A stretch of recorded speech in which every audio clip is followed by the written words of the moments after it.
Permisi teman-teman, apakah layarnya sudah terlihat? Sudah, Cak. Oke.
Mangga Teh Hilya.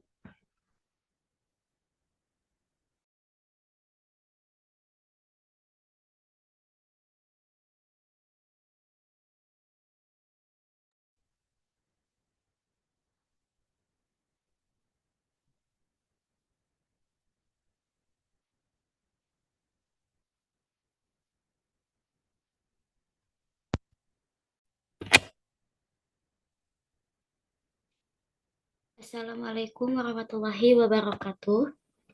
Waalaikumsalam Salam warahmatullahi warahmatullahi wabarakatuh.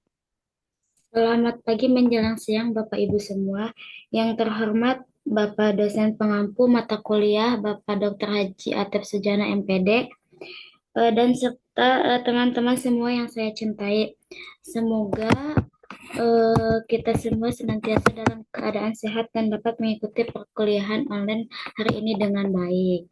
Nah, perkenalkan saya selaku moderator yang akan memandu jalannya presentasi pada pertemuan kali ini.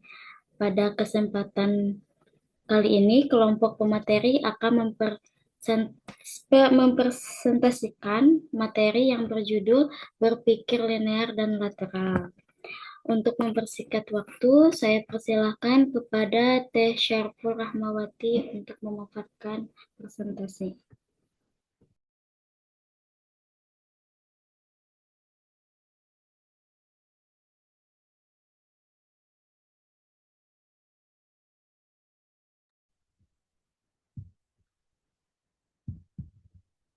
Eh,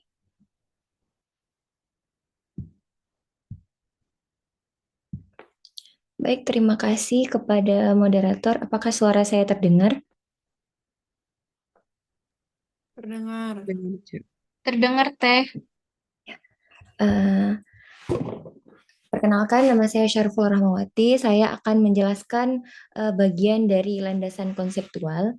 Nah, untuk landasan konseptual itu yang berpikir linear, itu berasal dari tradisi nasional Barat, di mana proses berpikir itu dianalogikan sebagai alur logis yang mirip dengan deduksi matematis. Nah, konsep ini pertama kali dikembangkan oleh filsuf Yunani yaitu Aristoteles, di mana menghasilkan kesimpulan yang tak terbantahkan.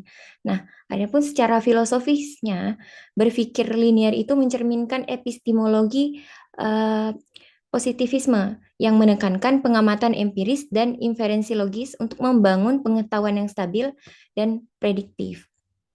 Nah, dalam pendidikan dasar itu berpikir linear diterapkan melalui pembelajaran yang berbasis langkah, nah seperti memecahkan persamaan linear satu variabel, di mana siswa itu mengikuti urutan identifikasi variabel dan seperti contohnya operasi aritmatika atau dan verifikasi hasil.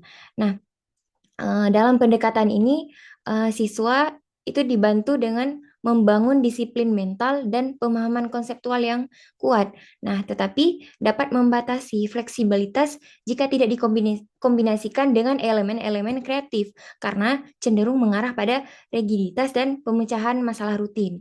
Nah, di sisi lain,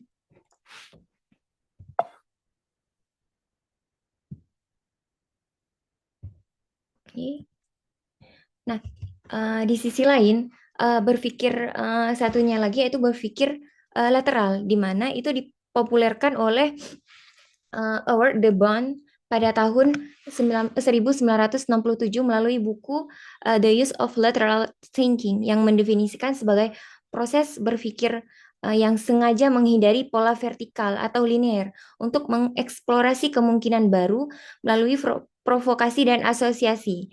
Itu dilansir dalam artikel Pierre Davari pada tahun 2025. Nah, filosofisnya ini berakar pada teori pragmatisme yang digagas oleh John Dewey, yang memandang pendidikan sebagai proses eksperimental di mana pengetahuan dibangun melalui pengalaman dan adaptasi terhadap ketidakpastian. Nah, dalam konteks pendidikan atau dalam konteks pendidikan dasar, itu berpikir lateral dapat mendorong siswa untuk melihat masalah itu dari sudut pandang yang berbeda. Nah, di mana nanti pemecahan masalah itu terjadi secara kreatif, di mana satu masalahnya dapat memiliki multiple solusi. Nah, itu dilansir juga dari artikel, salah satu artikel De Never et al. Pada tahun 2021 yang menunjukkan bahwa pendidikan yang menekankan eksplorasi bebas itu menghasilkan struktur jaringan semantik yang lebih fleksibel pada anak, yang berkolerasi dengan peningkatan kemampuan berpikir kreatif. Kemudian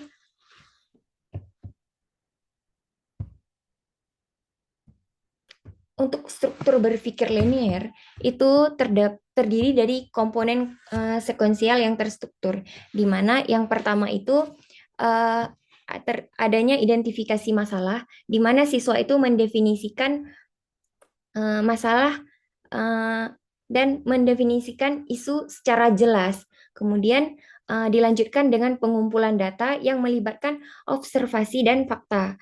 Kemudian dilanjutkan dengan analisis logis, yaitu menggunakan deduksi dan induksi. Kemudian dilanjutkan lagi dengan evaluasi alternatif dengan membandingkan solusi potensial. Kemudian di bagian terakhir adanya kesimpulan serta implementasi. Kemudian dilanjutkan dengan struktur berpikir lateral, di mana struktur berpikir lateral itu melibatkan komponen non-linear.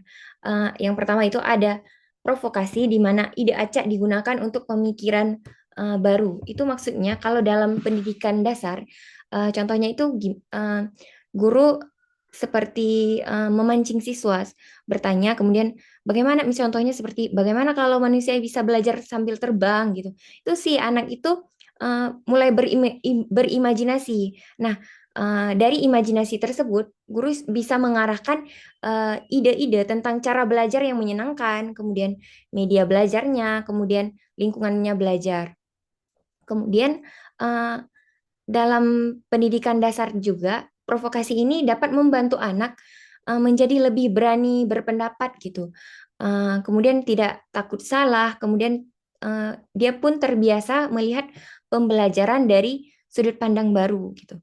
Kemudian untuk yang kedua, struktur berpikir linear itu entry acak, di mana entry acak itu menghubungkan materi pembelajaran dengan hal yang lain yang tampaknya tidak berhubungan. Itu contohnya seperti misal nih, saat belajar tentang disiplin. Nah, guru itu mengambil kata acak, misalnya semut gitu. Lalu siswa diajak berpikir, apa yang bisa kita pelajari dari semut? Nah, mungkin ini perkiraan ya. Anak mungkin menjawab semut rajin, kemudian bekerja sama dan teratur. Nah, ini bisa menjadi salah satu cara yang sangat berguna karena anak lebih mudah belajar melalui cerita atau melalui benda, gambar, kemudian bisa dari pengalaman sehari-hari gitu. Kemudian cara berpikir ini juga bisa membuat pembelajaran itu lebih aktif, menarik dan dekat dengan dunianya si anak. Kemudian siswa itu pun bisa menghubungkan dengan kehidupan nyatanya. Kemudian yang ketiga itu ada tantangan asumsi. Nah, tantangan asumsi ini eh, itu siswanya diajak mempertanyakan hal-hal yang selama ini dianggap biasa-biasa saja. Nah, contohnya seperti misal nih, em, asumsi bahwa belajar harus selalu di dalam kelas gitu. Apakah memang belajar itu memang harus selalu di kelas? Nah, dari sini siswa itu bisa menemukan bahwa belajar itu juga bisa dilakukan di taman, kemudian di perpustakaan atau melalui permainan-permainan. Nah, dalam pendidikan dasar itu anak bisa belajar bahwa tidak semua hal yang eh, harus bisa diterima dengan begitu saja. Mereka itu bisa dilatih untuk bertanya, kemudian menilai, kemudian mencari kemungkinan-kemungkinan lain gitu. Nah, kemudian yang keempat itu ada panen ide, di mana setelah banyak gagasan-gagasan muncul, itu guru membantu siswa itu mengumpulkan, kemudian memilih dan menyimpulkan ide-ide yang paling memungkinkan atau yang paling baik untuk dilakukan. Nah, kemudian pada tahap ini sangat penting di mana kreativitas anak itu tidak berhenti pada imajinasinya saja gitu. Kemudian tapi bisa diarahkan menjadi solusi yang sederhana. Contohnya seperti misal nih saat membahas cara menjaga kebersihan sekolah. Nah, siswa memberi banyak ide itu seperti membuat piket, kemudian menempel poster, kemudian bisa menyediakan tempat sampah atau bisa aja membuat lomba kelas bersih gitu. Kemudian si guru dan si siswa memilih untuk ide mana yang paling mudah diterapkan secara bersama. Nah, eh, panen ide ini membantu anak-anak itu belajar menyusun keputusan di mana bisa bekerja sama dan menghargai pendapat temannya. Nah, kemudian ini pada tahap konteks akademik dan riset. Nah, dalam konteks akademik ini dalam konteks akademik Indonesia itu berpikir linear dan lateral itu diintegrasikan dalam kurikulum Merdeka yang menekankan profil pelajar Pancasila.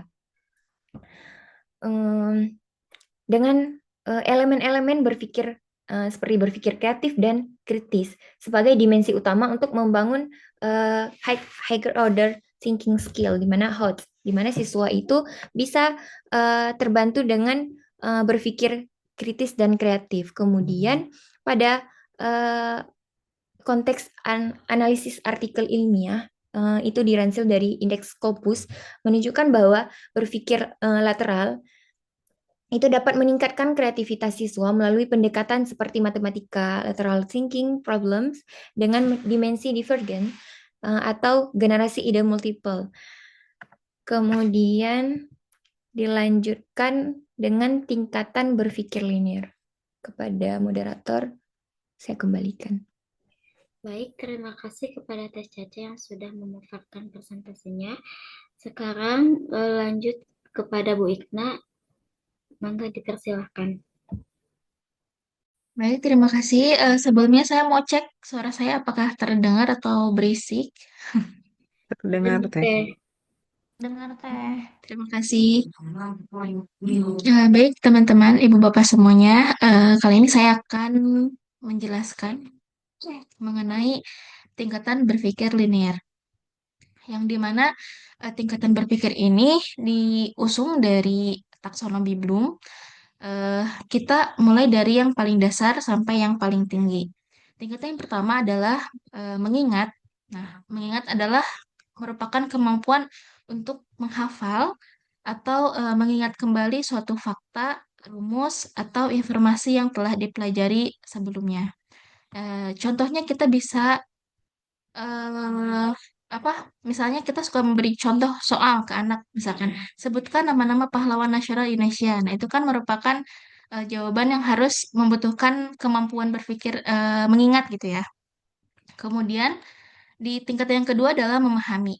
Memahami merupakan kemampuan untuk menjelaskan kembali suatu konsep dengan kata-kata sendiri dan bukan sekedar hanya menghafal saja. Kita juga bisa memberikan contoh soal seperti jelaskan dengan bahasamu sendiri apa yang dimaksud dengan fotosintesis, misalkan gitu. Kemudian tingkatan yang ketiga yaitu menerapkan. Menerapkan ini merupakan penggunaan pengetahuan atau rumus yang telah dipahami untuk menyelesaikan masalah dalam situasi yang baru. Kemudian pada tahapan yang keempat yaitu menganalisis, yang dimana menganalisis ini adalah merupakan kemampuan mengurai suatu masalah atau teks menjadi bagian-bagian kecil, kemudian dilihat hubungannya antara bagian-bagian tersebut gitu.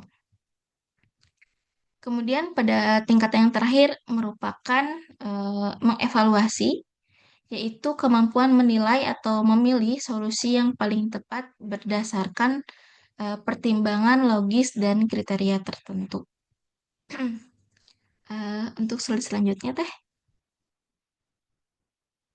Pada bagian ini adalah 5 indikator utama dalam berpikir linier.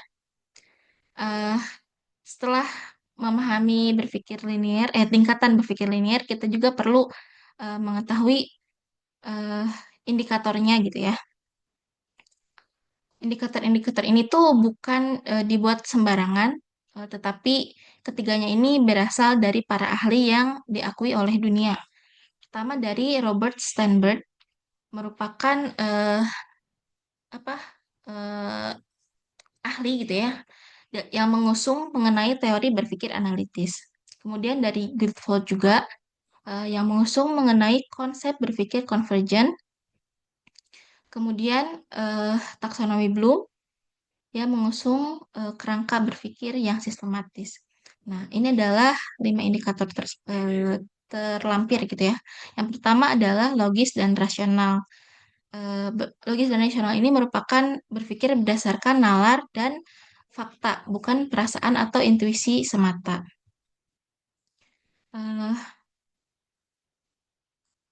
Kemudian selanjutnya yaitu langkah yang berurutan. Merupakan menyelesaikan masalah secara tahap demi tahap, tidak melompat-lompat gitu ya. Kemudian indikator yang ketiga adalah prosedur baku, yaitu menggunakan aturan atau prosedur yang telah ditetapkan untuk menyelesaikan masalah. Yang keempat merupakan indikator sebab akibat, yaitu menganalisis hubungan langsung antara aksi dan reaksi, penyebab dan dampaknya. Kemudian yang kelima yaitu satu jawaban tepat. Nah, berpikir linear ini hanya membutuhkan satu jawaban saja gitu kan. Karena dia itu kan berpikirnya lurus gitu kan. Kemudian Teh selanjutnya pada poin yang ini kita akan membahas mengenai 5 tingkatan berpikir lateral. Seperti yang kita tahu sebelumnya, berpikir lateral itu adalah cara berpikir yang kreatif gitu ya. Yang dimana kalau linear itu adalah seperti menggali lubang ide kita, kalau berpikir lateral itu seperti kita menggali lubang yang lain gitu, di banyak lubang lain. Nah, sehingga nanti ide yang didapatkan itu dari banyak sumber. Nah, berikut adalah 5 tingkatan berpikir lateral, maaf. Yang pertama adalah kesadaran masalah, yaitu menyadari bahwa ada persoalan yang perlu diselesaikan dan ini merupakan langkah pertama yang paling mendasar. Kita bisa memberikan contoh seperti seorang siswa memperhatikan bahwa sampah plastik di sekolahnya itu numpuk gitu ya setiap hari dan dia tuh menyadari gitu ini adalah masalah yang perlu dicari solusinya gitu. Nah, karena ini berpikir lateral, maka solusi yang diperlukan adalah solusi yang kreatif gitu ya. Bukan bukan solusi yang oh ini berarti perlu tong sampah gitu. Tapi dia harus kreatif. Bagaimana nih caranya biar sampah ini tuh nggak numpuk lagi gitu. Kemudian pada tingkatan yang kedua adalah eksplorasi ide, yang dimana ini tuh mengemukakan sebanyak mungkin gagasan tanpa menyaring atau menghakimi terlebih dahulu. Jadi kita bisa brainstorming lah gitu ya. Bisa diambil contoh untuk masalah sampah tadi. eh, Siswa itu mencurahkan idenya gitu ya. Bisa merupakan bank sampah, kemudian karya seni plastik kan, bikin karpet gitu ya dari bekas-bekas plastik. Kemudian ekobrik juga atau bikin mesin pencampur plastik, pencampur penghancur plastik misalkan Kemudian kampanye bawa tumbler kan sekarang lagi pada banyak nih ya, pada bawa tumbler semua gitu ke sekolah. Kemudian pada tingkatan yang ketiga yaitu fleksibilitas sudut pandang. Di sini melihat masalah dari berbagai perspektif yang berbeda untuk mendapatkan solusi yang tidak terpikirkan sebelumnya. Pada masalah sampah plastik tadi, kita bisa melihat dari sudut pandang ekonomi, merupakan bisa menjadi nilai jual ya dari sampah tersebut. Kemudian dari segi estetika juga bisa, kemudian dari ekologi terhadap dampak ke lingkungan gitu dan kepada eh, apa teknologi atau inovasi pengolahan sampah. Kemudian tahapan atau tingkatan yang keempat yaitu orisinalitas ide, yaitu menghasilkan ide yang tidak umum, bukan sekadar meniru solusi yang sudah ada sebelumnya, tetapi dia mampu menciptakan pendekatan yang baru. Eh, Kita ambil contoh beruntun juga dari apa sih masalah sampah plastik tadi, yang daripada didaur ulang eh, seperti biasanya gitu ya, siswa ini mengusulkan program plastic to full, yang artinya plastik ini atau sampah ini bisa dijadikan sebagai bahan bakar gitu ya, dengan menggunakan teknologi eh, prioli- priolisis pirolisis maaf, yang bisa dibuat dari bahan lokal. Kemudian tahapan atau tingkatan yang terakhir adalah rekonstruksi solusi, yang merupakan pengkombinasian dari berbagai ide dari eksplorasi sebelumnya menjadi satu solusi yang baru gitu ya, yang komprehensif. Nah, dari contoh tadi kita bisa dikonstruksi menjadi solusi baru. Yang pertama ada siswa menggabungkan ide bank sampah, misalkan yang kayak tadi. Kemudian diedukasi tuh bagaimana cara pengelolaan sampah ini. Kemudian eh, kita setuju nih mau dibikin apa sih bahan bakar. Kan itu nggak biasa gitu ya, nggak biasa. Yang akhirnya ini menjadi suatu inovatif bagi sekolah dengan sebutan sekolah zero waste gitu ya. Sekolah yang eh, apa sih tidak ada sampah gitu ya. Kemudian tes selanjutnya.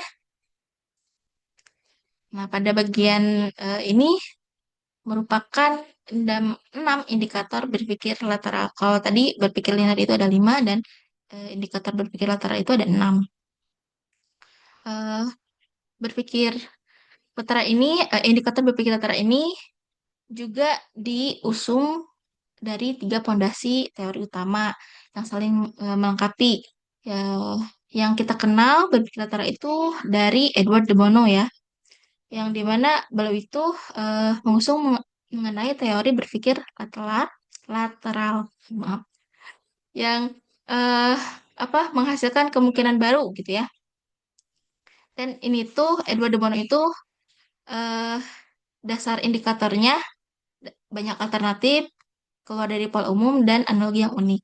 Kemudian dari Guilford dan Paul Torrens. Indikator yang pertama adalah banyak alternatif. Di sini adalah kemampuan menghasilkan berbagai pilihan solusi yang berbeda-beda.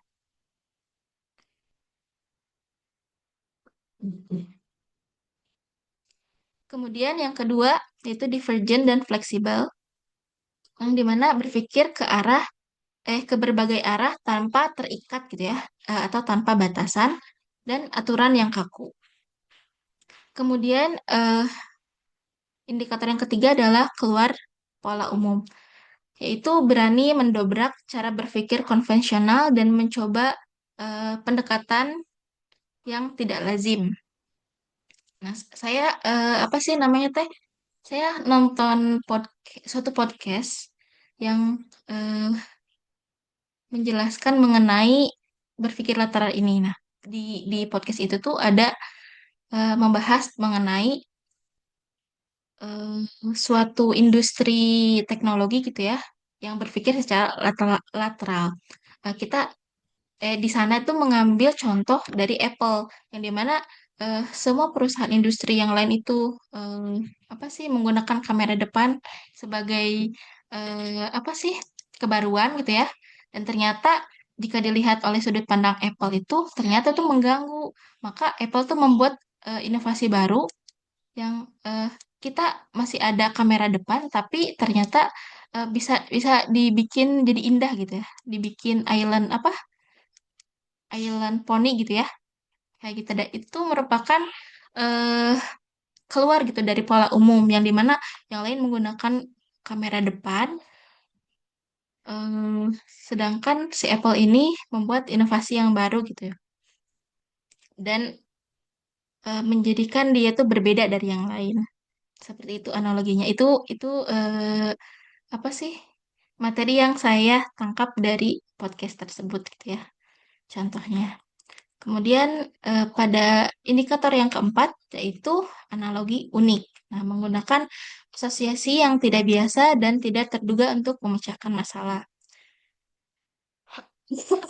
Kemudian indikator yang kelima adalah originalitas, yaitu merupakan menghasilkan ide yang sepenuhnya baru, otentik, dan tidak meniru solusi yang sudah ada.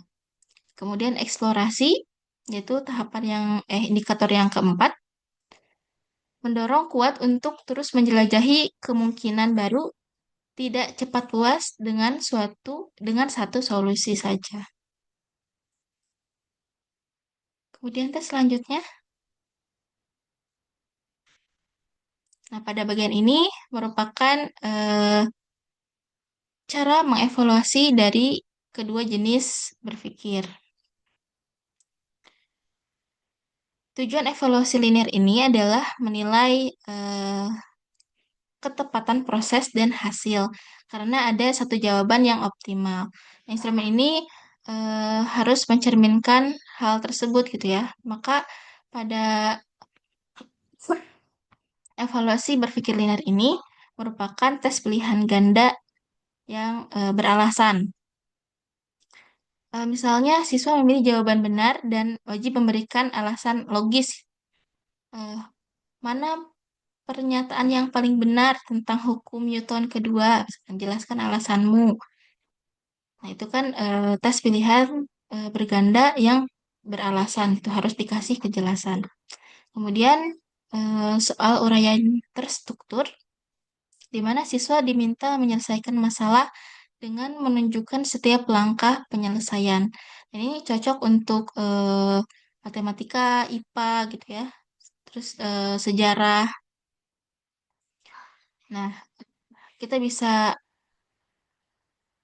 eh, mengambil contoh,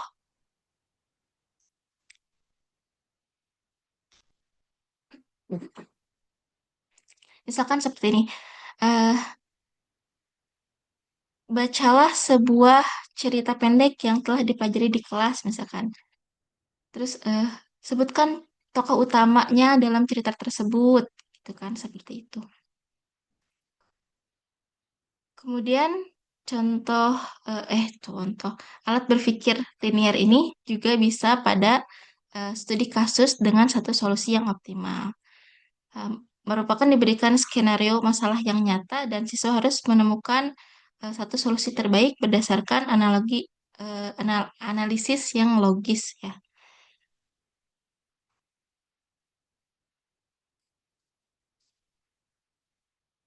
Selanjutnya Teh.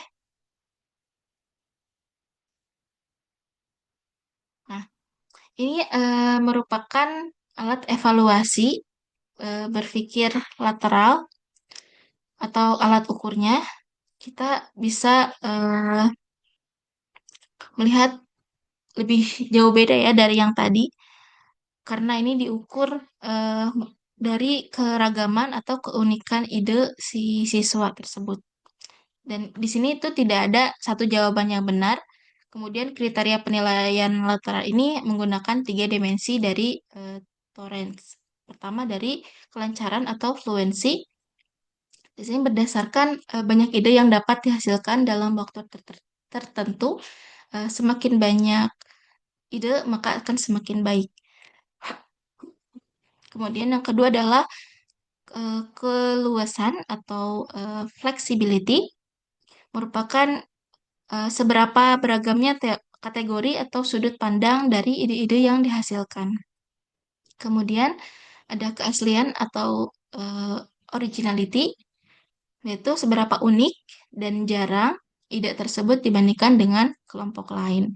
Dan ini instrumen yang digunakan itu merupakan soal terbuka atau open-ended question dan pertanyaannya yang tidak memiliki satu jawaban yang benar. Contohnya, sebutkan sebanyak mungkin kegunaan dari batu bata misalkan. Untuk ini Bu, untuk apa? Menyangga pintu, untuk pemberat, kemudian untuk apa lagi ya? Banyak gitu kan. Itu adalah merupakan soal terbuka atau open-ended question. Kemudian tugas proyek yang kreatif karena memang berpikir lateral ini akan menghasilkan HOTS juga yang dimana hasil akhirnya itu adalah kreatif dan inovatif. Siswa merancang produk, solusi, atau karya baru yang menunjukkan proses berpikir lateral secara nyata. Kemudian selanjutnya pada bagian ini adalah bagian perbandingan karakteristik antara berpikir linear dan lateral. Kalau berpikir linear itu kita bisa misalkan melihat siswa ini sebagai seorang apa sih, detektor gitu ya. Kemudian kalau lateral ini kita bisa memandang siswa itu sebagai eh, siswa si penjelajah gitu. Nah, setelah memahami keduanya secara terpisah, kini kita bisa melihat perbandingan utama antara berpikir linear dan lateral. Kemudian dari banyaknya jawaban, berpikir linear itu hanya satu jawaban yang benar. Kalau berpikir lateral, banyak kemungkinan jawaban. Kemudian dari pola geraknya, linear ini bergerak lurus dan atau apa vertikal ya. Kemudian berpikir lateral ini melompat atau provokatif.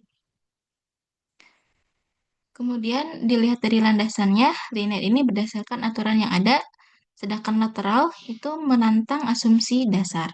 Dan tujuan akhir dari keduanya itu adalah dari linear ini ketepatan dan presisi, dan lateral adalah inovasi dan kreativitas. Nah, keduanya ini kan sangat penting sekali karena kedua pola pikir ini adalah membangun pondasi yang kuat pada kemampuan logis, analitis, dan sistematis. Nah, berpikir lateral ini menambahkan kreativitas dan inovasi di atasnya, di atas linear ini. Peserta didik ini, peserta didik yang ideal adalah yang mampu, bukan peserta didik ya, berarti kita manusia. Manusia yang ideal adalah mereka yang mampu mengombinasikan keduanya. Tahu kapan harus berpikir yang terstruktur atau linear, dan kapan juga harus out of the box atau keluar dari kotak. Nah, inilah yang disebut perkembangan kognitif yang seutuhnya. Baik, mungkin sekian pemaparan dari saya. Mohon maaf bila ada kesalahan. Selanjutnya saya kembalikan kepada moderator. Baik, terima kasih kepada Bu Ikna. Selanjutnya akan dipaparkan oleh Teknopia. Dikarenakan Teknopia masih dalam perjalanan, mungkin bisa menampilkan sebuah video.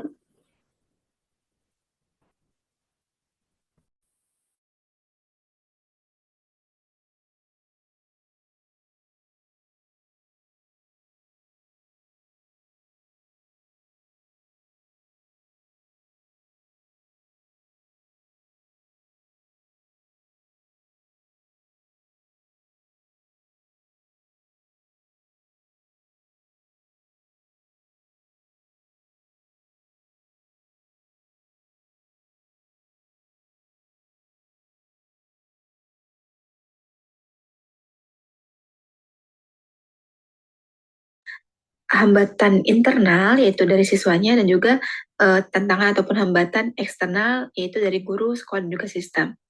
Langsung saja kita membahas terkait dengan hambatan ataupun tantangan internal yaitu siswanya. Terdapat beberapa faktor di sini. Yang pertama yaitu faktor perkembangan kognitif, kemudian faktor kebiasaan belajar, faktor afektif dan psikologis, serta faktor heterogenitas profil belajar. Baik, kita akan membahas faktor pertama yaitu berkaitan dengan tahap perkembangan kognitif siswa sekolah dasar, yang pada umumnya itu masih sangat membutuhkan pengalaman konkret, dukungan visual, dan juga struktur berpikir yang jelas dalam memahami suatu persoalan. Nah, pada fase ini itu anak relatif lebih mudah mengikuti langkah penyelesaian yang berurutan daripada menghasilkan suatu ide yang sangat tidak biasa. Nah, itulah sebabnya berpikir linear ini lebih mudah diterima oleh siswa sekolah dasar karena berpikir linear ini selaras dengan kebutuhan perkembangan peserta didik terhadap kepastian ataupun keteraturan dari jawaban peserta didik. Nah, sebaliknya, berpikir lateral menuntut kemampuan peserta didik untuk membuka kemungkinan alternatif jawaban dan melakukan mungkin secara tidak langsung gitu ya, tidak terlihat hubungannya gitu.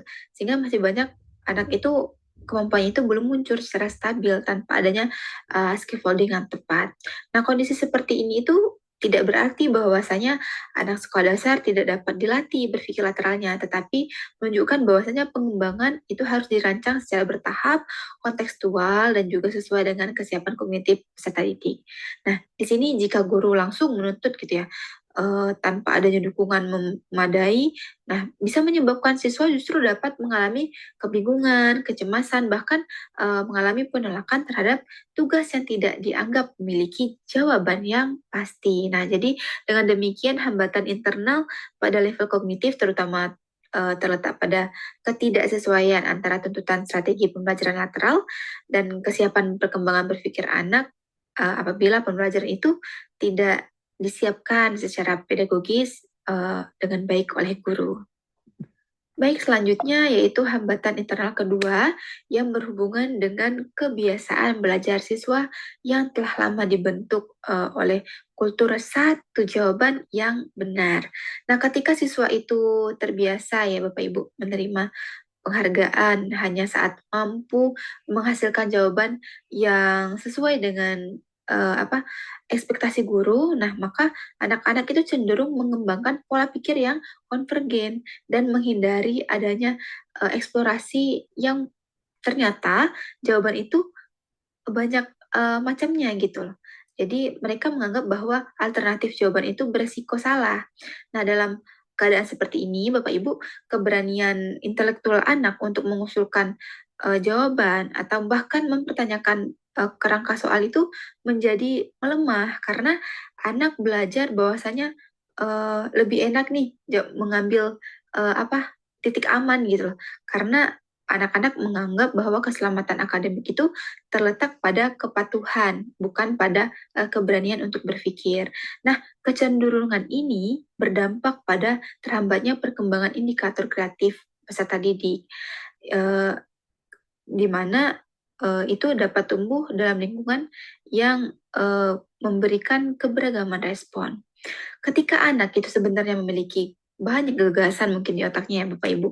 Nah, mereka itu lebih memilih untuk menahannya saja karena menganggap bahwasanya ide yang mereka punya itu tidak memiliki nilai karena mereka menganggap dalam sistem evaluasi kelas itu tidak memiliki arti apa-apa. Nah, sehingga hal ini mengakibatkan kapasitas lateral berpikir lateral anak itu bukannya tidak ada, tetapi tidak memperoleh ruang yang cukup untuk dihadirkan atau dimunculkan, bahkan diapresiasi dalam pembelajaran. Nah, dengan kata lain, hambatan internal siswa ini seringkali bukan hanya berasal dari keterbatasan pribadi anaknya itu sendiri, tapi melainkan dari internalisasi budaya belajar yang mungkin terlalu lama menempatkan kepatuhan sebagai ukuran utama dalam keberhasilan akademik peserta didik. Selanjutnya, kita akan membahas hambatan internal ketiga yang terletak pada faktor afektif dan juga psikologis. Ketika kita membahas terkait dengan faktor ketiga ini, itu tidak jauh dari rasa takut gitu ya, ketika anak takut untuk menjawab, kemudian rendahnya kepercayaan diri karena menganggap jawabannya tadi itu tidak memiliki nilai, serta khawatir terhadap penilaian sosial dari guru maupun teman sebayanya. Nah, lingkungan belajar yang belum cukup suportif dapat membuat peserta didik itu memaknai atau mengartikan suatu kesalahan itu sebagai ancaman terhadap diri sendiri, bukan sebagai bagian yang normal dari proses belajar. Dan dalam kondisi seperti ini, peserta didik cenderung memilih untuk menjawab jawaban yang paling aman atau yang paling dekat dengan contoh yang guru berikan daripada menawarkan gagasan yang mungkin ada di dalam pemikiran mereka. Namun karena takut tadi, mereka menganggap bahwa jawaban yang mereka punya itu belum tentu diterima. Nah, berpikir lateral ini justru menuntut toleransi terhadap kesediaan, keberanian mengambil resiko terhadap jawaban yang peserta didik utarakan. Nah, dua hal yang terkadang susah berkembang apabila lingkungan ataupun suasana kelas itu syarat dengan evaluasi sosial yang menghakimi, yaitu terkait dengan toleransi dan juga keberanian untuk mengambil risiko tadi. Nah, selain itu, pengalaman akan kegagalan yang berulang pada tugas dapat menyebabkan menurunnya persepsi anak terhadap kemampuan kreatif dirinya. Jadi karena terlalu sering gagal, anak menjadi takut dan menganggap bahwa mereka itu tidak memiliki kemampuan berpikir ataupun memiliki kemampuan kreatif dalam dirinya, sehingga mereka semakin menjauh dari aktivitas yang menuntut adanya inovasi ataupun ide-ide yang dapat memancing kreativitas berpikir peserta didik. Padahal pada usia sekolah dasar, persepsi seperti kepercayaan diri, kemudian kreativitas, dan semacamnya itu sangat penting karena dapat mempengaruhi motivasi partisipasi peserta didik dalam menghadapi tugas seperti itu. Nah, oleh karena itu, hambatan internal dalam implementasi berpikir linear dan lateral tidak dapat kita hilangkan dan juga tidak dapat kita jadikan sebagai suatu persoalan semata, melainkan kita harus membaca sebagai sesuatu yang penting untuk diintegrasikan dalam pembelajaran tentunya, serta harus kita siapkan dari segi kesiapan kognitif, kemudian pengalaman belajar, iklim emosional maksud saya, kelas, serta pembentukan konsep diri akademik peserta didik. Baik, selanjutnya kita akan membahas hambatan internal keempat, yaitu berkaitan dengan heterogenitas profil belajar siswa. Nah, kalau berbicara tentang heterogenitas, tentu terlintas di pemikiran kita ya Bapak Ibu, terkait dengan berbagai macam keragaman dan juga kebutuhan peserta didik yang berbeda-beda. Nah, siswa sekolah dasar itu seringkali belum direspon melalui diferensiasi pedagogis. Nah, misal dalam suatu kelas terdapat siswa yang sangat nyaman dengan pola berpikir linear. Namun ternyata ada juga anak yang lebih responsif terhadap tugas yang bersifat terbuka, eksploratif, yang sifatnya itu berpikir lateral. Tetapi keduanya itu seringkali diperlakukan melalui strategi yang seragam ataupun sama. Nah, ketika pembelajaran terlalu linear, siswa yang sebenarnya memiliki kecenderungan untuk berpikir divergen itu dapat kehilangan ruang ekspresi intelektualnya. Nah, sebaliknya pula ketika tugas terlalu terbuka tanpa adanya penyangga yang cukup, nah siswa memerlukan struktur yang justru mungkin bisa menjadi suatu kebingungan juga ini. Nah, problem ini tuh menunjukkan bahwa hambatan implementasi itu tidak terhenti pada kemampuan siswa secara umum, tetapi juga menyangkut bagaimana guru mampu membaca keragaman karakteristik peserta didik saat belajar. Nah, dalam pembelajaran efektif, berpikir linear dan lateral itu perlu diperlakukan sebagai sesuatu yang dapat diakses siswa melalui titik masuk yang mungkin berbeda-beda sesuai dengan kesiapan masing-masing peserta didik. Namun, apabila diferensiasi tidak dilakukan, maka salah satu cara berpikir akan mungkin selalu tampak lebih unggul antara linear ataupun lateral. Nah, dengan demikian, penting akan adanya diferensiasi terkait dengan heterogenitas peserta didik yang harus dikelola secara pedagogis dengan baik.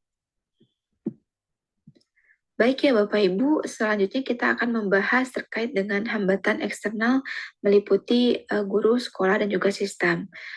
Hambatan eksternal yang paling menonjol itu terletak pada kesiapan pedagogik guru dalam merancang, memfasilitasi, serta mengevaluasi pembelajaran yang mengintegrasikan penalaran atau berpikir linear serta lateral secara seimbang.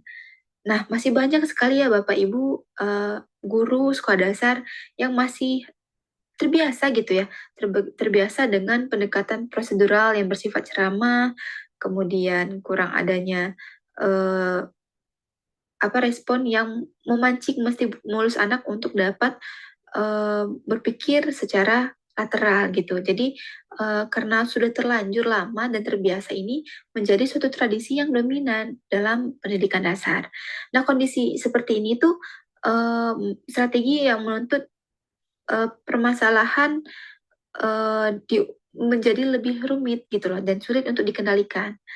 Nah, adapun penelitian terkait dengan contohnya itu seperti mathematical lateral thinking problems menunjukkan bahwasanya pengembangan kreativitas melalui masalah dengan banyak kemungkinan solusi itu memerlukan orientasi pedagogik yang harus dibangun, bukan sekedar ditambahkan secara insidental dalam pembelajaran gitu. Artinya apa? Artinya kendala itu bukan semata pada kemauan guru, melainkan pada pengetahuan profesional tentang bagaimana sih kreativitas itu dapat diajarkan kepada peserta didik dan bagaimana tugas lateral itu dirancang, serta bagaimana prosesnya anak ini dapat kita tuntun, dapat kita pandu tanpa kehilangan arah pembelajaran. Nah, jika guru itu belum memiliki strategi semacam yang saya sebutkan tadi, maka pembelajaran secara alami akan kembali ke pola linear yang dirasa paling aman dan paling mudah untuk dipertanggungjawabkan. Oleh karena itu, hambatan guru sesungguhnya itu terletak pada guru belum dibekali dengan pemahaman bahwasanya berpikir kritis dan kreatif itu harus dikembangkan dalam relasi yang terpadu, jadi tidak dapat dipisahkan. Selanjutnya kita akan membahas terkait dengan hambatan kultur kelas dan juga kultur sekolah yang cenderung lebih menghargai ketertiban prosedural daripada eksplorasi intelektual peserta didik. Nah, dalam kultur seperti ini tuh guru sering didorong untuk menjaga kelas tetap efisien, tenang, dan cepat mencapai target materi sehingga aktivitas yang menimbulkan seperti diskusi terbuka, kemudian jawaban yang beragam dari peserta didik, atau proses pencarian panjang itu dianggap berpotensi mengganggu pembelajaran yang efisien. Padahal berpikir lateral itu hampir selalu memerlukan ruang dialog, ketidakpastian sementara, serta toleransi terhadap proses yang tidak lurus. Jadi anak itu seharusnya dituntun oleh kita untuk dapat mengembangkan berpikir secara berdiskusi gitu. Jadi anak tidak hanya monoton pembelajarannya, tidak masalah anak bukan terjebak membahas terkait dengan sesuatu yang mungkin berbeda pendapat. Nah, karena adanya perbedaan pendapat itu dapat membentuk berpikir anak gitu loh. Oh, ternyata seperti ini, seperti ini. Ketika kita ajarkan kepada anak seperti itu, maka anak dapat menstimulus berpikir lateral mereka. Selanjutnya kita akan membahas terkait dengan asesmen. Nah, asesmen itu juga merupakan hambatan sistematik yang sangat kuat karena asesmen yang menentukan apa yang dianggap penting dalam proses belajar. Nah, jika penilaian masih didominasi oleh bentuk yang objektif benar salah, kemudian pilihan ganda, serta jawaban tunggal seperti yang sudah kita pelajari sebelumnya, maka yang paling mudah untuk diukur adalah ketepatan proseduralnya saja, bukan kualitas eksplorasi berpikir anak atau berpikir lateralnya. Nah, konsekuensinya apa? Konsekuensinya, guru akan lebih terdorong mengajarkan apa yang akan keluar dalam tes daripada membangun proses berpikir yang kaya tetapi sulit untuk diajarkan secara tepat kepada peserta didik. Nah, ketidaksinambungan antara tujuan pembelajaran HOTS dengan model evaluasi yang tetap konvergen menciptakan ketidaksesuaian atau kontradiksi dalam sistem pendidikan, di mana misal sekolah berbicara tentang kreativitas, pemecahan masalah, nalar kritis, dan lain sebagainya, namun ternyata pada kenyataannya keberhasilan akademik anak itu tetap lebih banyak ditentukan oleh kemampuan dalam menjawab jawaban yang benar dari opsi yang disediakan. Nah, dalam situasi yang seperti ini, berpikir lateral kehilangan integrasinya ke dalam pembelajaran karena tidak memperoleh representasi yang memadai dalam sistem penilaian.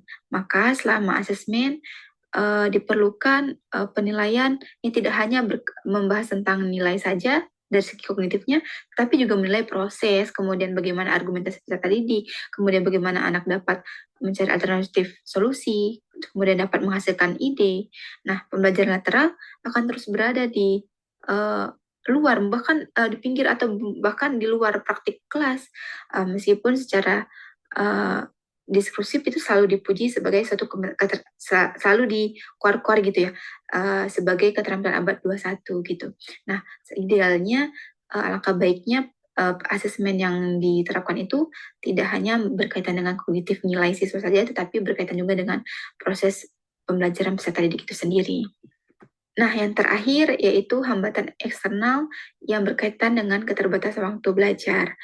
Nah, strategi pembelajaran yang mengintegrasikan berpikir lateral itu biasanya memerlukan waktu untuk membuka persoalan, menampung beragam respon, mendiskusikan kemungkinan, dan merefleksikan alasan di balik pilihan solusi tersebut.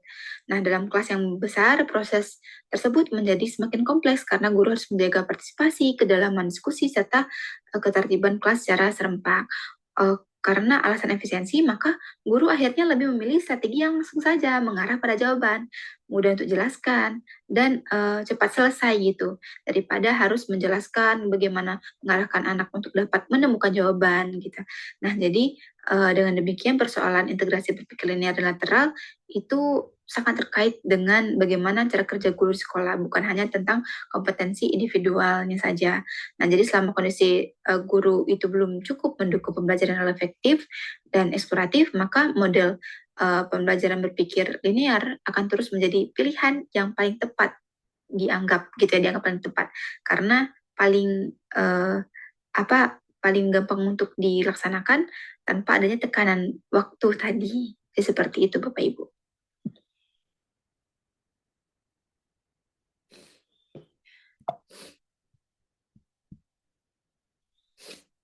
Baik, selanjutnya kita akan membahas terkait dengan upaya dalam mengatasi hambatan berpikir linear dan lateral. Terdapat dua upaya yang dapat kita tempuh. Yang pertama itu strategi di tingkat kelas, yang kedua yaitu strategi di tingkat sekolah dan profesional guru. Nah, pada tingkat kelas, strategi yang paling realistis itu bukan dengan mengganti seluruh pembelajaran linear dengan pembelajaran lateral, tetapi bagaimana kita dapat mengintegrasikan secara bertahap yang membuat keduanya itu hadir dalam satu pembelajaran yang saling melengkapi gitu. Nah, guru dapat memulai dari pertanyaan singkat namun konsisten, misalnya dengan menyisipkan pertanyaan ketika diberikan tugas seperti adakah cara lain gitu, atau aktivitas membandingkan lebih dari satu penyelesaian pada bagian mencari solusi dalam satu persoalan. Nah, model semacam ini itu penting karena memberi pengalaman berulang kepada peserta didik bahwa berpikir itu tidak selalu bergerak dalam satu garis lurus, meskipun terkadang bertolak belakang dari materi yang dipelajari secara terstruktur gitu. Nah, dengan cara berpikir tersebut juga, berpikir linear dapat tetap berfungsi menjaga disiplin kognitif. Nah, sedangkan peran berpikir lateral dimulai dengan diperkenalkan sebagai kebiasaan intelektual untuk membuka kemungkinan jawaban lain dalam menyelesaikan suatu persoalan. Nah, strategi berikutnya itu adalah memanfaatkan pendekatan berbasis masalah. Nah, dalam contohnya adalah problem-based learning. Dalam problem-based learning, siswa itu memerlukan berpikir linear untuk menganalisis masalah apa yang terjadi, kemudian mengidentifikasi apa saja data penting, kemudian bagaimana menyusun langkah-langkah penyelesaian, serta menguji apakah solusi ini layak untuk digunakan atau tidak.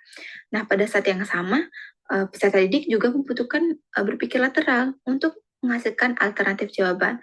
Nah, seperti melihat persoalan dari perspektif baru dan juga merumuskan penyelesaian yang lebih inovatif serta kontekstual. Nah, selanjutnya itu penciptaan psychological safe space, di mana kelas merupakan strategi fundamental karena kemampuan berpikir lateral itu sangat bergantung pada rasa aman untuk mencoba, tidak takut salah, serta berani untuk mengungkapkan gagasan ataupun ide-ide yang peserta didik miliki. Nah, lingkungan yang tidak suportif itu tidak berarti menghilangkan standar akademik, melainkan membingkai kesalahan sebagai bagian dari pembelajaran. Jadi bukan sebagai bukti bahwa tidak mampu untuk melaksanakan pembelajaran yang mengintegrasikan berpikir lateral dan juga linear. Nah, ketika siswa itu merasakan bahwa guru itu menghargai argumentasi yang disampaikan dan berani mencoba, maka peserta didik akan lebih berani untuk memunculkan argumentasi serta memberikan alternatif-alternatif jawaban yang mungkin beragam. Jadi peserta didik akan lebih berani untuk memunculkan ide-ide sehingga akan hal ini menjadi suatu inti dalam berpikir lateral.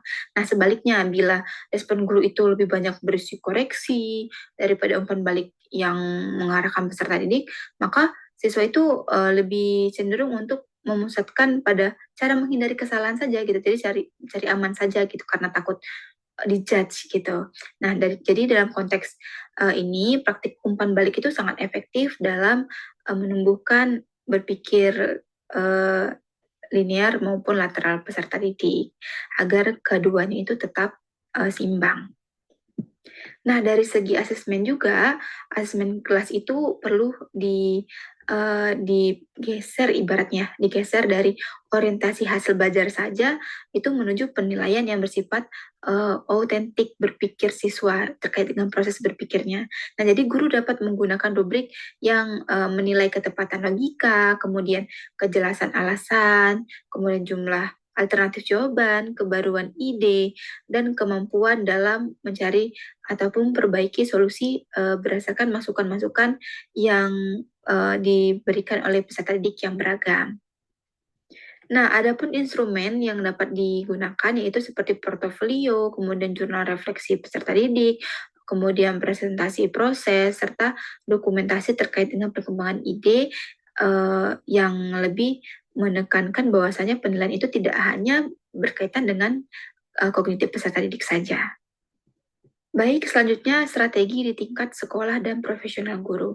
Nah, pada tingkat sekolah, penguatan kapasitas guru itu menjadi faktor yang sangat penting dan paling utama, karena keberhasilan integrasi berpikir linear dan lateral ini sangat bergantung pada bagaimana guru itu mampu mengajarkan di dalam proses pembelajaran terkait dengan, jadi ini membahas terkait dengan kualitas guru itu sendiri dalam menguasai bagaimana mengintegrasikan cara berpikir linear dan juga lateral dalam proses pembelajaran.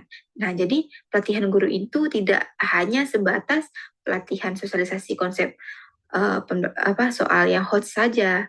Jadi secara umum itu perlu menyentuh praktik nyatanya, bagaimana merancang soal yang terbuka, kemudian bagaimana teknik yang dapat memfasilitasi diskusi yang aktif bagi peserta didik, serta bagaimana membuat strategi scaffolding yang ide, dan juga bagaimana cara mengevaluasi kreativitas peserta didik secara objektif. Nah, selanjutnya itu sekolah juga dapat memulai dengan memperluas indikator keberhasilan belajar. Jadi tidak hanya pada capaian nilai tes saja, tetapi juga pada indikator kemampuan bernalar, berargumentasi, berkolaborasi, serta menghasilkan suatu gagasan yang orisinil dari peserta didik. Nah, Bapak Ibu, namun jika upaya-upaya tersebut hanya sebatas yang saya sebutkan tadi, tanpa adanya kolaborasi juga percuma gitu. Jadi penting juga adanya kolaborasi antara sekolah, orang tua, dan juga komunitas belajar, di mana dengan adanya kolaborasi antar stakeholder tersebut dapat mengatasi hambatan implementasi. Karena budaya berpikir anak itu tidak hanya terhenti di kelas saja, tidak hanya diajarkan oleh guru saja di kelas, tetapi juga didukung oleh lingkungan sosial yang lebih luas. Nah, jika anak itu didorong berpikir kreatif di sekolah, tetapi ternyata di rumah hanya dihargai saat menjawab cepat dan benar saja, maka pendidikan yang diterima oleh peserta didik itu pun terbatas dan tidak konsisten, sehingga menyebabkan adanya kontradiksi antara pembelajaran yang dipelajari di sekolah dengan apa yang dipelajari oleh siswa di lingkungan kehidupannya sehari-hari. Baik, Bapak Ibu, selanjutnya kita akan membahas terkait dengan relevansi dengan profesi guru sekolah dasar dan penelitian pendidikan dasar. Poin pertama yaitu terkait dengan relevansi dengan profesi guru sekolah dasar.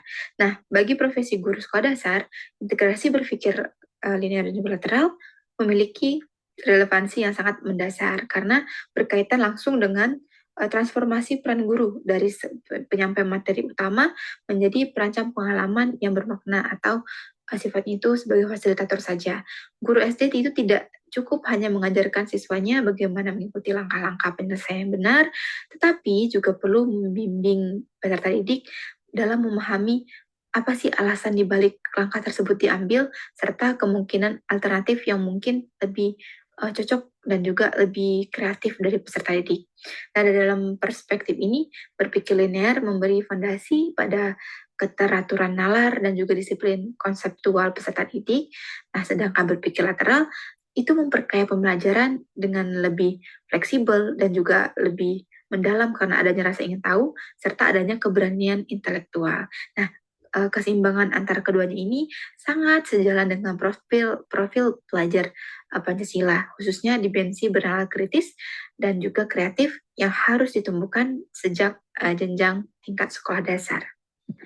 Nah, Bapak Ibu, relevansi tersebut pun semakin kuat ketika guru menghadapi kenyataan bahwasanya di sekolah itu anak-anak itu bersifat heterogen, baik dari segi kemampuan akademiknya, gaya belajar, ataupun kecepatan memahami materi, maupun kecenderungan berpikir peserta didik. Nah, guru perlu memahami integrasi dan juga mampu mengintegrasikan berpikir linear dan lateral akan dalam merancang pembelajaran yang lebih matang gitu. Jadi sifatnya itu disesuaikan dengan heterogennya peserta didik tadi yang beragam. Jadi diperlukan adanya rancangan pembelajaran yang bersifat diferensiasi di mana siswa yang membutuhkan struktur dapat dibantu melalui tahapan yang jelas. Nah, sedangkan siswa yang menunjukkan potensi divergen dapat diberi ruang eksplorasi yang lebih luas. Nah, diharapkan melalui pendekatan ini dapat mencapai suatu keberhasilan pembelajaran yang tidak ditentukan oleh keseragaman cara berpikir siswa, tetapi melalui kemampuan guru dalam menyediakan jalur belajar yang adil bagi heterogenitas peserta didik tadi atau keberagaman peserta didik tadi. Baik Bapak Ibu, yang kedua kita akan membahas dalam ranah penelitian pendidikan dasar. Nah, berpikir linear dan lateral itu sama-sama memiliki kedudukan metodologis yang penting karena keduanya menopang proses penelitian dari tahap perumusan masalah hingga interpretasi temuan. Nah, berpikir linear ini diperlukan ketika peneliti menyusun kerangka berpikir, menentukan variabel, menetapkan prosedur penelitian, memilih instrumen, dan juga menganalisis data secara sistematis. Nah, tanpa adanya disiplin linear, penelitian mudah kehilangan koherensi logis dan juga validitas metodologisnya. Namun, berpikir lateral justru menjadi sangat penting pada saat peneliti harus mengidentifikasi celah riset, menyusun intervensi yang inovatif, membaca anomali data, atau menemukan makna yang tidak langsung tampak dalam pola yang mungkin sudah biasa.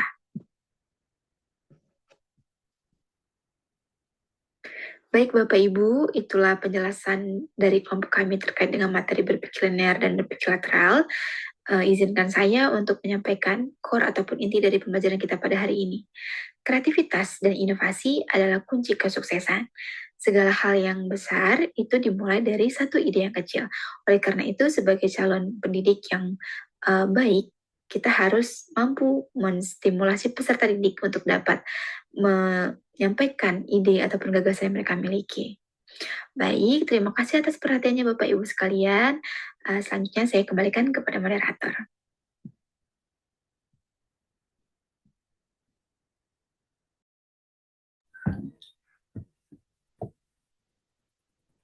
Baik,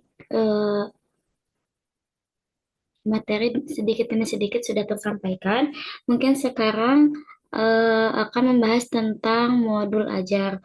Kami di sini membuat modul ajar, mencoba membuat modul ajar pada pelajaran pendidikan Pancasila. Nama penyusun seperti biasa kelompok 5 institusi SDN 5 tahun penyusunan 2026 jenjang sekolah dasar, mata pelajaran pendidikan Pancasila bab 2 subunit 3. Fase atau kelas A, kelas 2, alokasi waktu 2 pertemuan, 1 kali 2 jam pertemuan.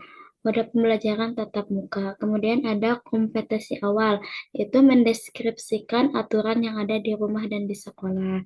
Kemudian profil pelajar Pancasila, ada 4.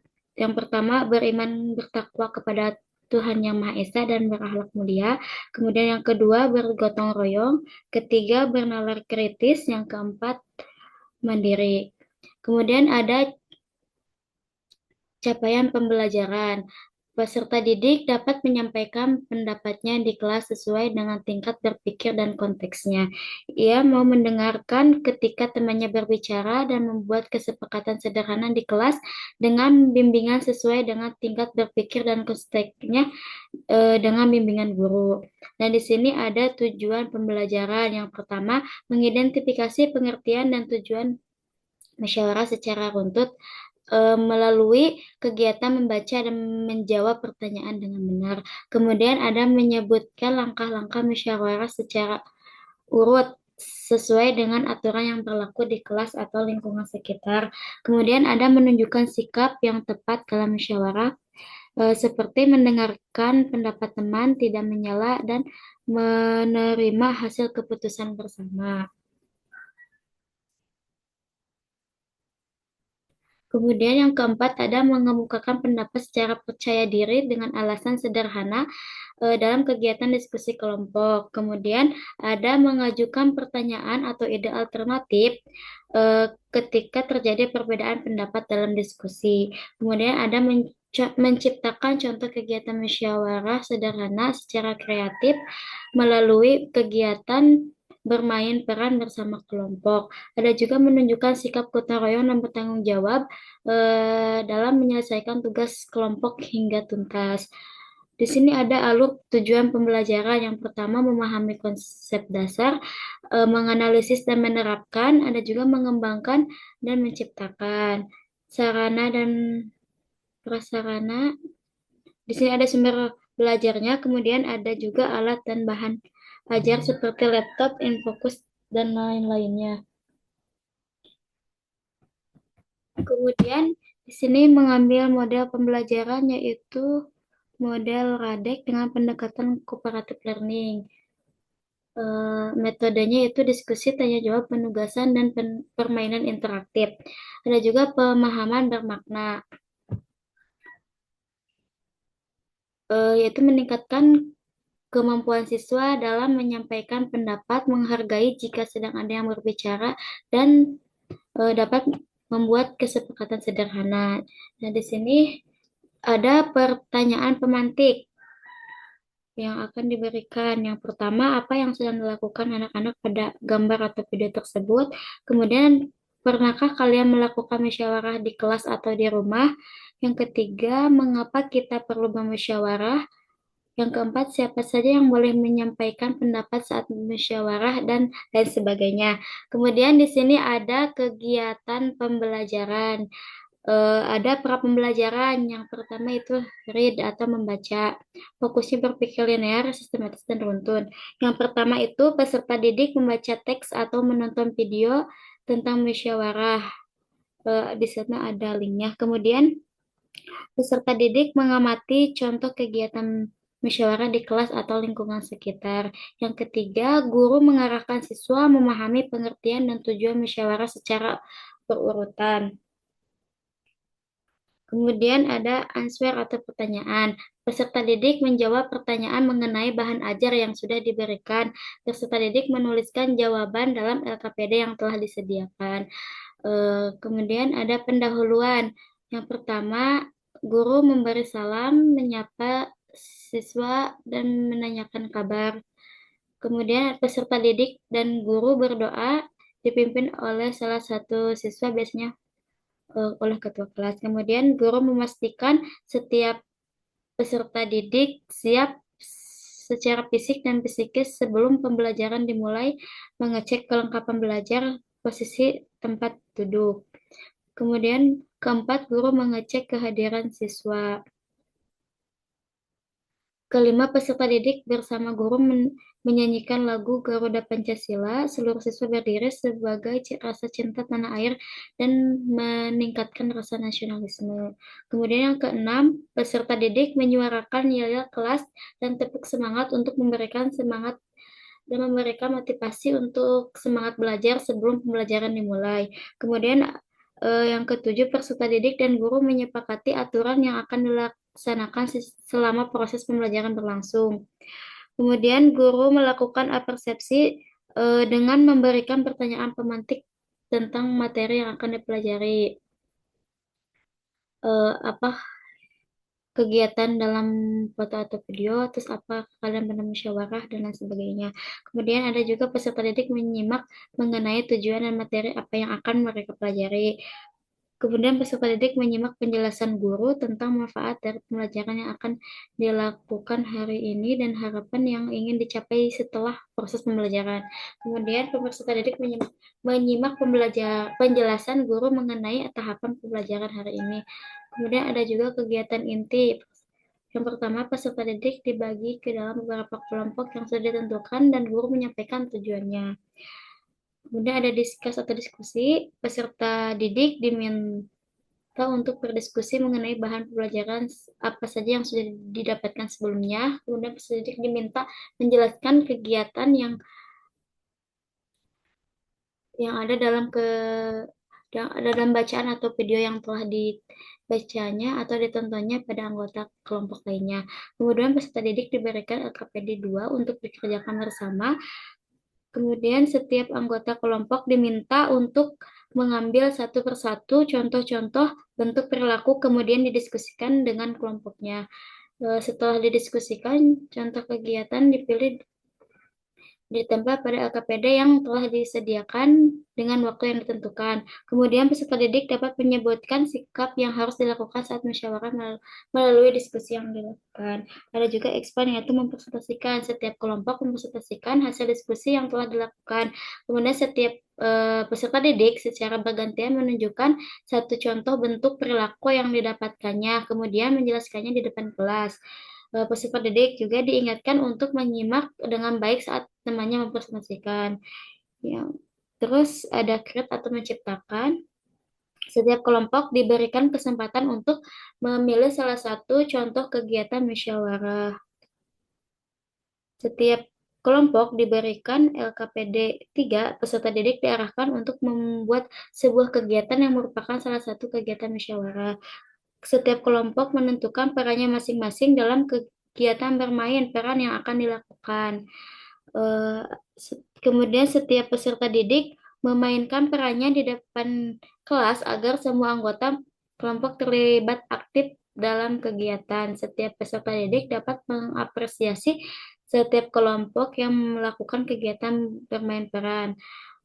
Ada juga kegiatan penutup. Yang pertama, peserta didik menyimpulkan pembelajaran yang telah dilakukan. Peserta didik diminta menyampaikan kesulitan yang dialami, manfaat dan perasaannya setelah mengikuti pelajaran hari ini. Dan juga peserta didik mengerjakan soal evaluasi. Guru memberikan umpan balik atau refleksi terhadap pembelajaran yang telah dilakukan hari ini. Apakah pembelajaran sudah berjalan dengan baik dan peraturan.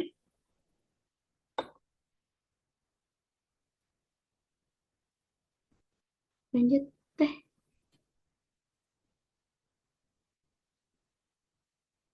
Telah dilaksanakan dengan baik. Kemudian guru melakukan tindak lanjut dalam bentuk pemberian tugas individual kepada siswa untuk dikerjakan di rumah.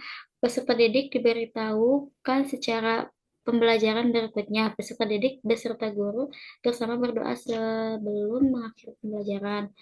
Kemudian ada asesmen, ada juga pengayaan dan remedial. Kemudian ada juga refleksi peserta didik dan guru.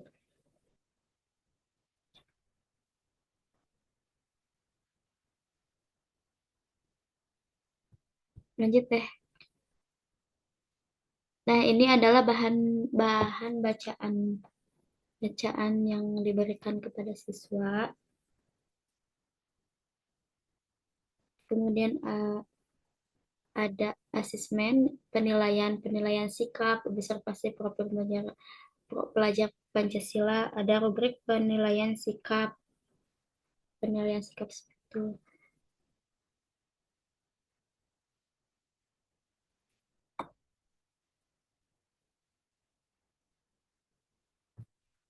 Mungkin sudah ya Teh, cukup sekian.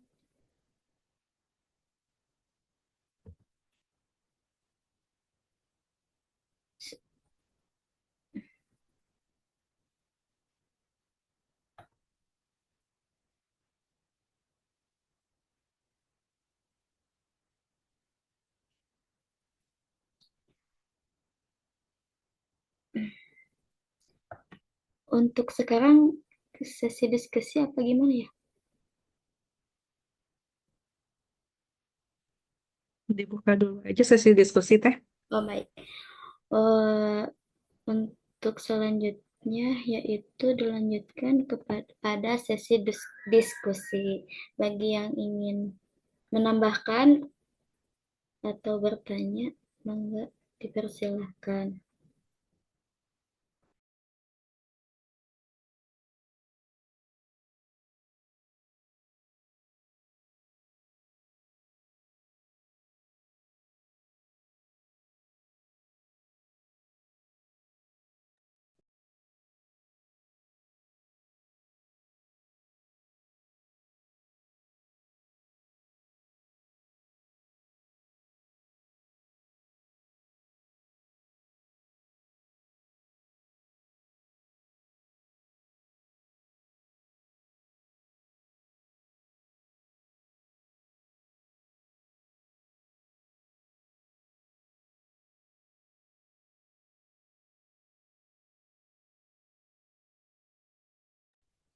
Gimana Bapak Ibu, barangkali yang ingin disampaikan?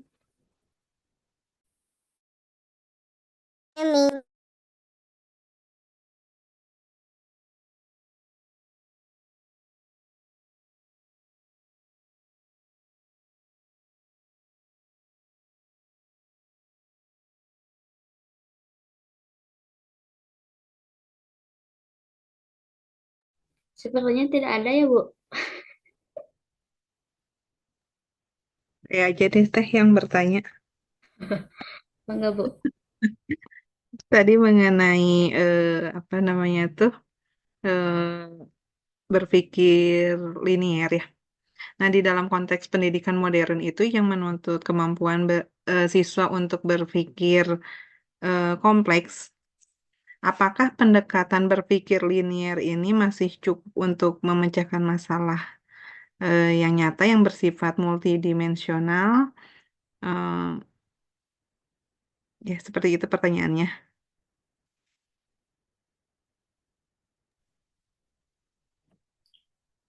Baik Bu Ida. Mau ditampung dulu apa Bu Ida? Boleh. Atau yang lain ada yang mau ditanyakan atau menjawab pertanyaan dari Bu Ida?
Barangkali Teh Caca atau Bu Ikna mau menjawab. Baik, saya mencoba menjawab berdasarkan pandangan saya ya. Monggo silakan Teh. Saya ulangi lagi pertanyaannya. Dalam konteks pendidikan modern yang menuntut kemampuan berpikir kompleks, apakah pendekatan berpikir linear masih cukup untuk memecahkan masalah nyata yang bersifat multidimensional? Uh, Menurut pandangan saya, tidak sepenuhnya cukup ya, Bu.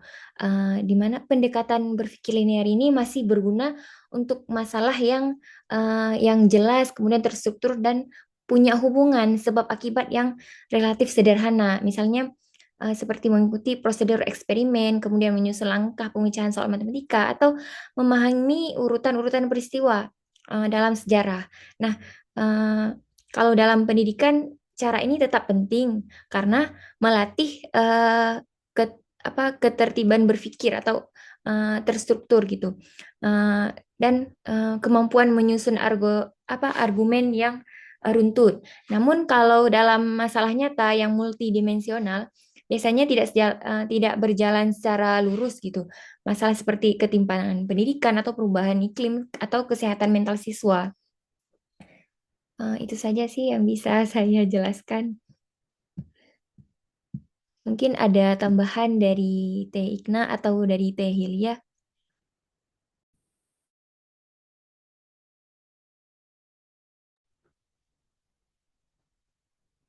Barangkali dari Ibu Bapak yang lain ingin menambahkan, silahkan.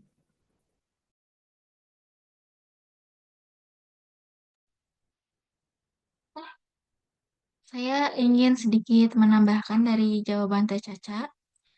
Saya setuju dengan pendapatnya bahwa pendekatan linear untuk permasalahan yang multidimensional itu mungkin tetap relevan untuk melaksanakan permasalahan yang konvensional ya, tapi eh, dalam menghadapi masalah yang lebih kompleks itu dan tidak terstruktur gitu ya, pendekatan ini juga perlu dilengkapi dengan pendekatan lain, yaitu pendekatan yang fleksibel dan kreatif, yaitu berpikir lateral gitu ya.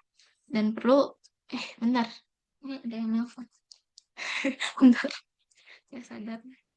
Sebentar ya. Di mana ini berhentinya? Kok nggak bisa dimatiin? Sebentar.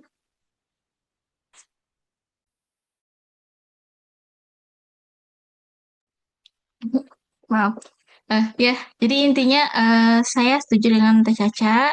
Sebenarnya pendekatan linear ini bisa dipakai pada permasalahan yang terstruktur dan dengan jelas gitu dan dapat dianalisis secara bertahap ya sesuai dengan karakter si berpikir linear. Tapi untuk menghadapi masalah yang lebih kompleks dan multidimensional, baiknya gunakan pendekatan lateral gitu, karena lebih fleksibel dan kreatif dalam proses pemecahan masalah.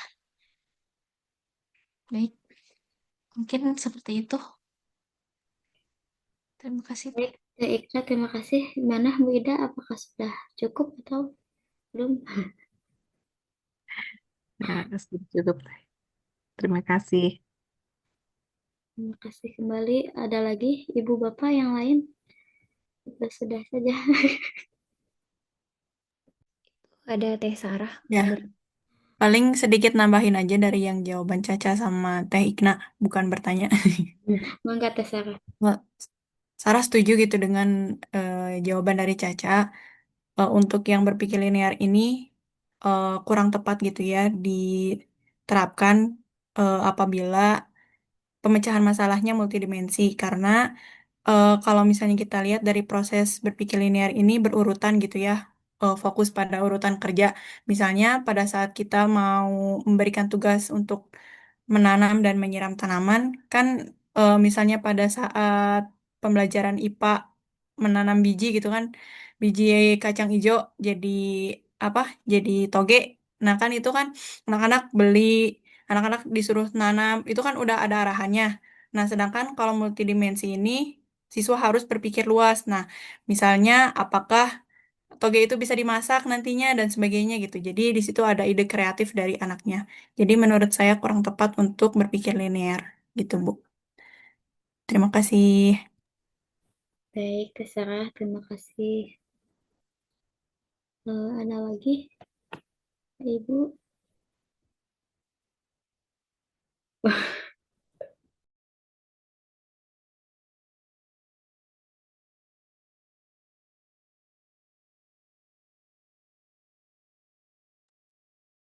Ini dari bapak-bapaknya nih, Teh Hilya.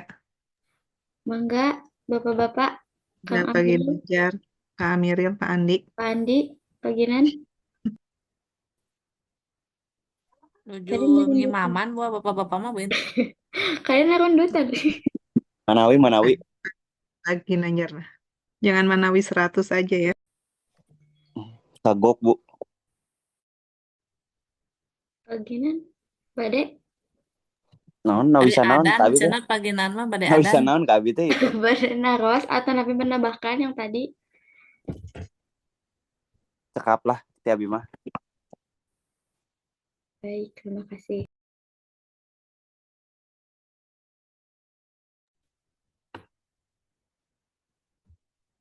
Oke, nggak ada lagi ya Bapak Ibu? Tutup saja atau gimana Bu?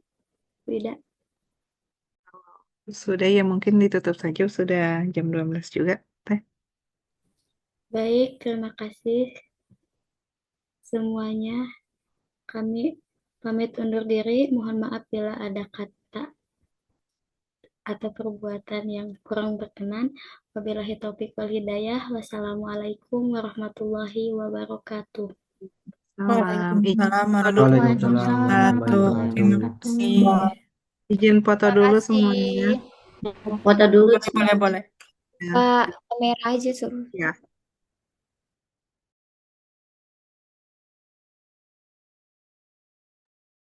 Siap ya. 1, 2.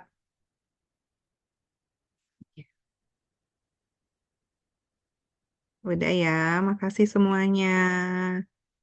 Sama, yuk.